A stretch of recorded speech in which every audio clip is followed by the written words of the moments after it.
जिलहिज्जा की 10वीं को अशरे जिलहिज्जा, जिसको हम ईद उल अज़हा कहते हैं और उर्दू में बकरा ईद, ईद कुर्बान के नाम से जानते हैं। ये दो ईदें अल्लाह तबारक व तआला की तरफ से मुसलमानों को दी गई हैं। इन ईदों के दिनों में रोज़ा रखना भी जायज़ नहीं है, खुशियों के दिन। और ये जो अय्याम चल रहे हैं पहली जिलहिज्जा से लेकर 10वीं जिलहिज्जा तक, इसका जिक्र तो अल्लाह ताला ने कुरान में यूं फरमाया, वल फज्रि व लयालिन अश्र, फजर की कसम और 10 रातों की कसम। और वह 10 रातें कौन सी हैं? पहली जिलहिज्जा से लेकर 10वीं जिलहिज्जा तक की रात, ये 10 रातें इतनी अजमत वाली हैं कि अल्लाह खुद इनकी कसम फरमा रहा है, अल्लाह इनकी कसम याद फरमा रहा है। और इन अय्याम में जो अमाल किए जाते हैं अल्लाह की बारगाह में मकबूल होते हैं। ये हुर्मत वाले महीनों में से एक महीना है। ज़माने जाहिलियत में भी इन महीनों में जंग व जिदाल नहीं किया जाता था। कोई भी जंग चल भी रही हो तो ये महीने आते तो जंग रोक दी जाती थी, क्योंकि ये हुर्मत वाले महीने। तो जिलहिज्जा के महीने में हम और आप अभी अपनी जिंदगी की सांसें ले रहे हैं, लेकिन कुर्बानी के मुताल्लिक जैसे कि लोगों के दिलो दिमाग में एक कॉन्सेप्ट और फिर फैलाया हुआ एक कॉन्सेप्ट और इस्लामी कॉन्सेप्ट, तीनों में क्या चीजों का फर्क है? इस्लाम कौन सी कुर्बानी चाहता है?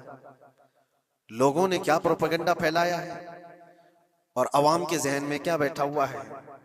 तीनों को हम थोड़ा सरसरी नजर से देखते हैं।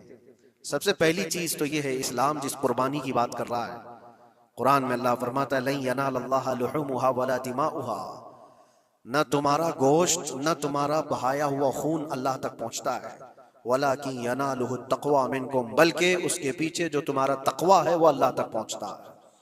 तुम्हारी नीयत देखी जा रही है, तुम्हारा इखलास देखा जा रहा है। इसीलिए कहा गया कोई गोश्त खाने की नीयत से कुर्बानी करता है तो उसकी कुर्बानी होगी ही नहीं। गोश्त की नीयत से अगर किसी ने कुर्बानी किया उसकी कुर्बानी नहीं है।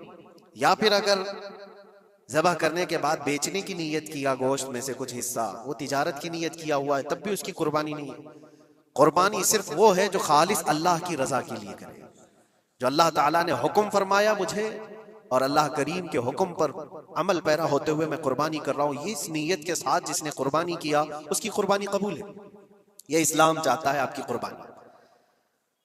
और लोगों के दिलो दिमाग में जो अक्सर बैठा हुआ है वो ये है कि मौसम आ रहा है, सब कर रहे हैं तो हमको भी करना चाहिए।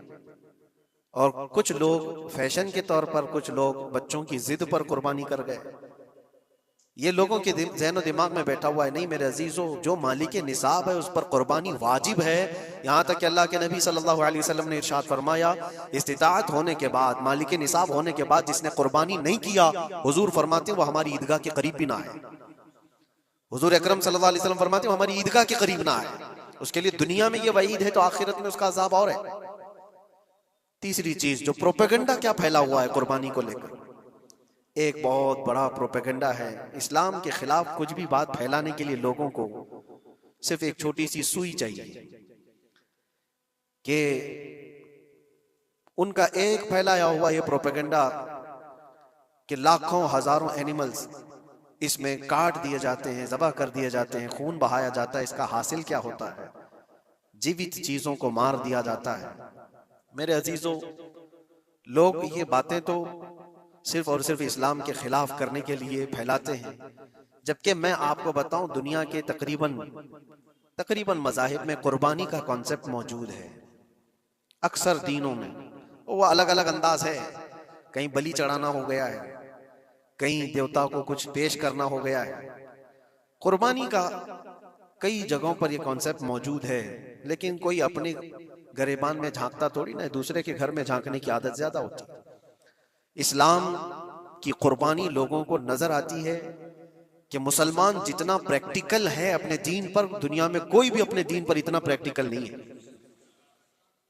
कोई भी अपने दीन पर इस तरह पाबंदी से अमल करने वाला मिलता नहीं। जलन इसी बात की तो है कि कोई पोस्टर नहीं लगाते, कोई ऐलान नहीं करते और जुमा में पूरी सफे इनकी भरी नजर आती। कौन तुम्हें प्रचार करके जुमा में बुलाता है?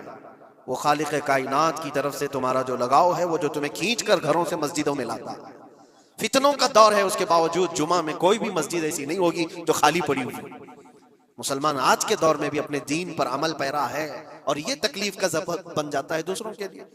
इसी तरह कुर्बानी के अय्याम आते हैं तो कुछ मॉडर्न ख्यालात वालों को ला करके हमारे दरमियान पेश किया जाता है।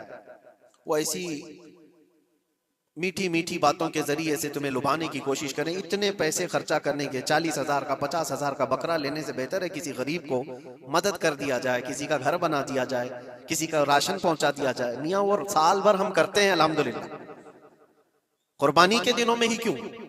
अल्लाह के नबी सल्लल्लाहु तआला अलैहि वसल्लम की हदीस सुन, हुजूर पाक सल्लल्लाहु तआला अलैहि वसल्लम फरमाते हैं कुर्बानी के दिन यानी जिलहिज्जा की 10, 11 और 12 ये 3 दिनों के अंदर हुजूर फरमाते हैं कोई अमल दुनिया में कुर्बानी से ज्यादा अहमियत अल्लाह के नजदीक नहीं रखता। कोई अमल अल्लाह को इससे ज्यादा प्यारा नहीं है कुर्बानी। और एक बात मैं आपको बताऊं, लोग हमें जालिम की शक्ल में पेश करते हैं कि काट देते हैं, ज़बा कर देते हैं। हम अपनी मर्जी से अगर काटें, अपनी ख्वाहिश के लिए काटें तो हराम है, और जिसने खुद जान डाला है उसके हुक्म पर काटे तो ये हराम नहीं है, ये उसके हुक्म की फरमाबरदारी है। एक बात याद रखो, जानवर तो ये बकरा हो, भैंस हो, ऊंट हो, जिनकी कुर्बानियां होती हैं ये अलग। जो मछली खाते हैं उसमें भी अगर कोई इंटरटेनमेंट के लिए शिकार करता है कि अपनी तफरीह कल्ब के लिए, तो उस मछली का शिकार करना भी हराम है। हाँ, खाने की नीयत है, तिजारत की नीयत है, तो मकसद के तहत अगर मछली पकड़ रहा है तो उसके लिए जायज है। इस्लाम यूं ही किसी चीज की जान लेना और खून बहाने का हुक्म नहीं देता। अल्लाह तबारक व तआला का हुक्म है और उसने कायनात को जिस अंदाज से बनाया है, इन जानवरों को अल्लाह ताला ने हमारे खाने के लिए बनाया है, जिसकी वजह से ये कुर्बान किए जाते हैं। और अगर मैं कहता हूं सारे जानवरों की कुर्बानी बंद करके देख लो, फिर जानवर ही रहेंगे, तुम्हारा रहना मुश्किल हो जाएगा। इस्लाम की ये कुर्बानियां तो साल में एक मर्तबा होती है ना, जो एक दिन की जाती है 10वीं जिलहिज्जा से 12वीं को। अगर नौजवानों में एक दावत देता हूं, जाओ, आज तो AI का जमाना है, कुछ भी पूछो तो ला करके तुम्हारे सामने रख देगा सारा डेटा। जरा ये भी डेटा निकाल करके देख लो कि साल भर में KFC में कितनी चिकन ज़बा होते हैं पूरी दुनिया भर में पर डे। मैकडोनल्ड सिर्फ चिकन ही नहीं बेचता, गाय का गोश्त भी बेचता है पूरी दुनिया भर में, जिसको यहाँ पर भी बहुत सीने से लगा करके रखे गए हैं। पूरी दुनिया भर में उनका इस्तेकबाल है, क्योंकि अमेरिकन कंपनियां हैं, बाप दादा की कंपनियां हैं, इनको कोई आंख नहीं दिखा सकता। और इंटरनेट के डेटा के हिसाब से पर डे 68,000 गाय तो मैकडोनल्ड ज़बा करता है। पर डे की बात कर रहा हूं, साल भर की नहीं। साल भर इनका डेटा बहुत ज्यादा है, मिलियंस में है, और 1 बिलियन से ज्यादा चिकन वहां पर भी कुर्बान होती हैं जो फ्राइड चिकन खाते हैं। ये तो एक कंपनी की बात कर रहा हूं, ऐसी बहुत सारी कंपनियां हैं। तो कभी किसी ने ये एतराज किया कि ये कंपनियां इतने जानवरों को ज़बा करती? नहीं, बकरीद के दिन सबके सींग नजर आते हैं, जानवरों की मोहब्बत उमड़ उमड़ करके आती है। साल भर जो कुर्बान हो रहे हैं, कभी किसी ने ऑब्जेक्शन नहीं किया कि ये सारे आउटलेट्स बंद क्यों नहीं कर दिए जाते, ये सारी दुकानें क्यों नहीं बंद कर दी जाती जो साल भर ज़बा कर रहे हैं। हाँ, हो सकता है मैकडोनल्ड यहाँ नहीं ज़बा करता गाय को, क्योंकि यहाँ पता है हालात सही नहीं है, लेकिन दूसरी जगह पर जाकर देखें, सब जगह पर बीफ आसानी से उनके यहाँ मिलता है। मैं ये बातें सिर्फ और सिर्फ ये इसलिए कह रहा हूँ, फैलाया हुआ प्रोपेगेंडा क्या है, जानवरों से मोहब्बत ये सिखाएंगे हमें। अल्लाह के नबी सल्लल्लाहु तआला अलैहि वसल्लम फरमाते हैं, बनी इसराइल की एक खातून को मैंने जहन्नम में देखा। किस बुनियाद पर? फरमाते हैं वो इबादत गुजार थी, जायदा थी, परहेजगार थी, लेकिन एक बिल्ली पाली हुई थी, और उसने कभी इबादत करनी होती तो 2-2 दिन 3-3 दिन तक अपने कमरे में गोशा नशीन हो जाती थी अकेली, और उसने अपनी बिल्ली को एक जगह पर गले से रस्सी लगाकर बांध दी, और 3 दिन तक वो अपनी इबादत में रही, मसरूफ रही। और 3 दिन के बाद उसे ख्याल आया तो जाकर देखी बिल्ली मर चुकी थी। हदीस पाक में, सही हदीस है, अल्लाह के नबी सल्लल्लाहु अलैहि वसल्लम फरमाते, सिर्फ इस बुनियाद पर अल्लाह तबारक व तआला वो इबादत करने वाली औरत को जहन्नम में भेज दिया। जो मेरी मखलूक पर रहम नहीं करता वो रहम के काबिल नहीं है। ये सिखाएंगे हमें जानवरों पर रहम करना। हम जिस जानवर को ज़बह करते हैं वो अल्लाह के हुक्म से करते हैं, उसके अलावा किसी भी जानवर को जुल्म करना, अल्लाह के नबी सल्लल्लाहु तआला अलैहि वसल्लम की हदीसों में से ये है कि जानवर पर जुल्म करना जिम्मी पर जुल्म करने से बड़ा है। और जिम्मी क्या है? जिम्मी वो जो मुसलमानों के मुल्क में अमन के साथ रहने के लिए रिक्वेस्ट किया हुआ हो और इस्लामी हुकूमत उसे अमन दी हुई हो। और अल्लाह के नबी सल्लल्लाहु अलैहि वसल्लम फरमाते हैं मुसलमान पर जुल्म करने से ज्यादा बड़ा जुल्म जिम्मी पर जुल्म करना है, और उससे बड़ा जुल्म जानवर पर जुल्म करना है। ये मेरे आका के फरमान है। नबी अकरम सल्लल्लाहु अलैहि वसल्लम ने फरमाया और रहमतुल लिल आलमीन है। और एक बड़ी बात मैं आपको बताऊं, जो ये फैलाया जाता है कि जानवरों पर जुल्म जुल्म, सैयदना इमाम गजाली रहमतुल्लाह तआला अलैह की बात में पढ़ रहा था, हुज्जतुल इस्लाम, जिनकी किताबें पढ़ करके लोग अल्लाह के वली बन गए। इमाम गजाली का नाम सुना है? इतनी किताबें उन्होंने लिखा, तसव्वुफ के इमाम हैं, इल्म कलाम के इमाम हैं, मंतिक के इमाम हैं, फिक़ह और तसव्वुफ के इमाम हैं, बेशुमार उलूम व फ़ुनून के दरिया बहाए हैं। उस हुज्जतुल इस्लाम इमाम गजाली रहमतुल्लाह अलैह के इंतकाल के बाद उनके भाई ने उनको ख्वाब में देखा और पूछा आपके साथ अल्लाह ने क्या मामला फरमाया? इमाम गजाली फरमाते अल्लाह ने मुझे बख्श दिया, मेरी लिखी हुई किताबें, मेरी इबादतें, हजारों को जो मैंने पढ़ाया वो शागिर, ये सारी चीजों की वजह से नहीं, बस एक काम की वजह से। पूछा वो कौन सा काम? कहा एक बार मैं किताब लिख रहा था और सियाही में कलम डुबो करके लिखा जाता था, और सियाही जो बनती थी वो फलों के रस से निकाल कर, और लकड़ी का कलम उसमें डुबो करके लिखा जाता था। तो मैं लिख रहा था कि एक मक्खी आकर सियाही पर बैठ गई। मैं अपना कलम रोक लिया कि हो सकता है वो प्यासी हो, पी कर चली जाए। काफी देर तक वो मक्खी उस सियाही पर बैठी रही और पी करके जब वो उड़ गई तो फिर मैं अपना कलम चलाता रहा। ये बात तो जिंदगी में आई और गई, मैंने तो इसको छोटा समझा था, लेकिन मेरी मौत के बाद रब तबारक व तआला ने मुझे उठाकर फरमाया जिसने मेरी छोटी मखलूक पर रहम किया, बस इस नेकी की बुनियाद पर मैं तुझे जन्नत अता करता हूं।